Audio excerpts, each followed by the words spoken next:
Saya tegaskan menjadi pengganti UU Nomor 11 Tahun 2020 Cipta Kerja yang dinyatakan Antaranya adalah pasal-pasal yang dinilai peraturan pemerintah mengganti undang-undang atau Sinyal perjuangan telah dikirimkan. Pengkhianatan semakin mengancam. Mana sosok mahasiswa yang dianggap pionir keadilan?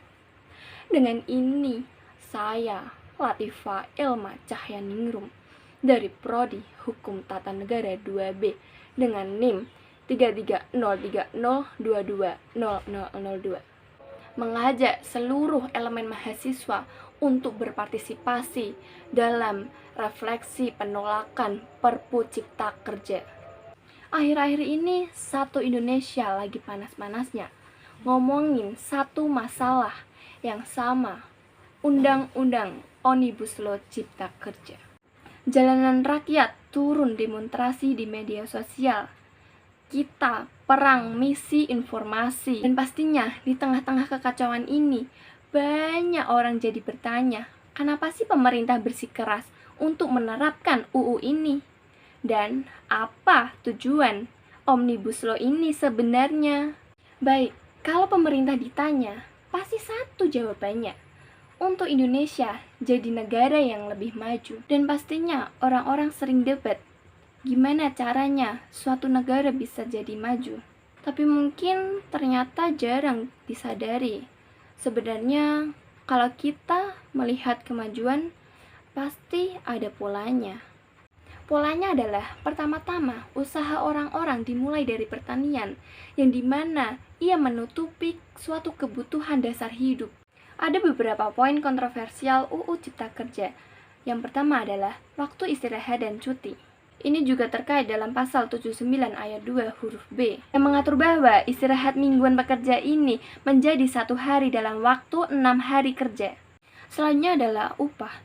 Ini adalah salah satu krusial begitu diatur dalam pasal 88B. Pasal ini mengatur tentang standar pengupahan berdasarkan waktu alias per jam. Yang ketiga ada aturan jam kerja yang dinilai eksploitatif dalam pasal 77 UU Nomor 13 Tahun 2003. Sebelumnya ini disebutkan mengenai pelaksanaan ketentuan waktu kerja, yakni 7 jam sehari untuk 6 hari kerja atau 8 jam sehari untuk 5 hari kerja.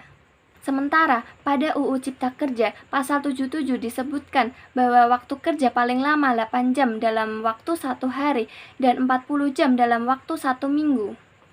Selanjutnya mengenai penghapusan pasal 59 UU Ketenagakerjaan yang mengatur tentang syarat pekerja waktu tertentu atau biasa dikenal dengan istilah pekerja kontrak. Dengan dihapuskan pasal ini dalam UU Cipta Kerja, maka tidak ada batasan dan aturan sampai kapan seseorang bekerja. Yang kelima, tenaga kerja asing ini yang salah satu yang paling ditantang oleh serikat-serikat pekerja yaitu pasal 42 yang mengatur tentang kemudahan para pekerja asing. Dalam pasal tersebut disebutkan bahwa setiap pemberi kerja ini hanya diwajibkan membeli atau memiliki pengesahan rencana penggunaan TKA dari pemerintah pusat. Yang keenam, uang penghargaan masa kerja ini diatur masa kerja 24 tahun. Ini dihapus dan Undang-Undang Cipta Kerja menghapus poin H.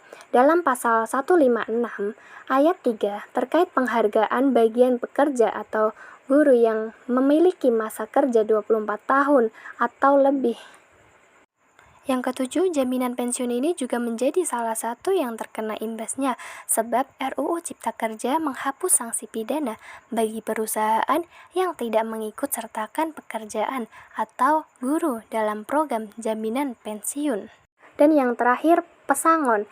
Ini dalam UU Cipta Kerja ini nilai pesangon dikurangi dari 32 bulan upah menjadi 25 bulan upah dengan rincian 19 bulan dibayarkan oleh pengusaha dan 6 bulan dibayar oleh BPJS Ketenagakerjaan.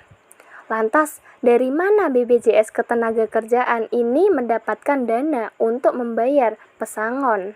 Revisi UU ini karena dinilai bakal berdampak buruk sama lingkungan, sekalipun investor beneran datang, tidak serta-merta masalah pengangguran Indonesia langsung selesai, karena musuh terbesar ekonomi kita itu bukan minimnya investasi, tapi maraknya korupsi.